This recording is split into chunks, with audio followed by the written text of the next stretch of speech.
اللہ اکبر اللہ اکبر۔ السلام علیکم، اذان سحر چینل پر خوش آمدید۔ آج ہمارا موضوع ہے اہل بیت ابن عربی کی نظر میں۔ ابن عربی کے مطابق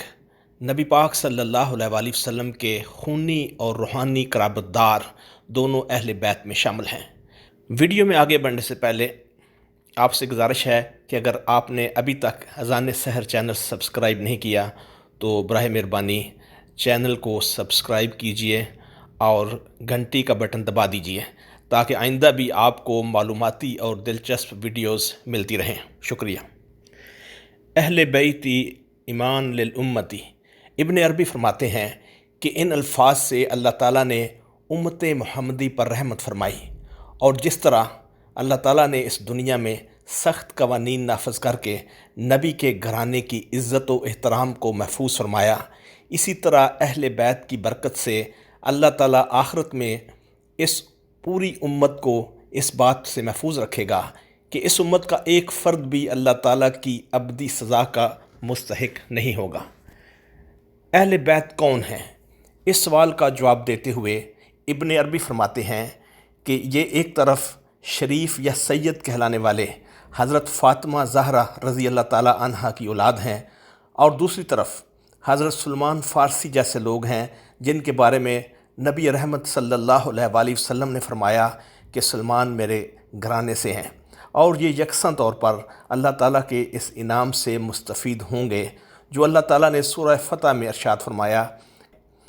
تاکہ خدا تمہارے اگلے اور پچھلے گناہ بخش دے اور تم پر اپنی نعمت پوری کرے اور تمہیں سیدھے راستے پر چلائے۔ ابن عربی فرماتے ہیں کہ نبی صلی اللہ علیہ وآلہ وسلم کی اولاد یعنی ان سے خونی تعلق رکھنے والے اہل بیت پاک ہیں، بلکہ یہ ہم عین الطہارہ یعنی پاکیزگی کا نچوڑ ہیں۔ ابن عربی کے مطابق اللہ کے رسول صلی اللہ علیہ وآلہ وسلم اور دیگر انبیاء گناہ کرنے سے معصوم ہیں، اور اللہ تعالیٰ کی صفت غافر کی بدولت آپ صلی اللہ علیہ وآلہ وسلم اور دیگر انبیاء اور گناہوں کے درمیان پردہ فرما دیا گیا ہے کہ آپ سے گناہ سرزد نہیں ہو سکتا۔ جبکہ اہل بیت اور اعلیٰ درجے کے اولیاء کرام گناہ کرنے سے پاک تو نہیں ہیں، البتہ ان کے اعمال کو گناہ شمار نہیں کیا جاتا،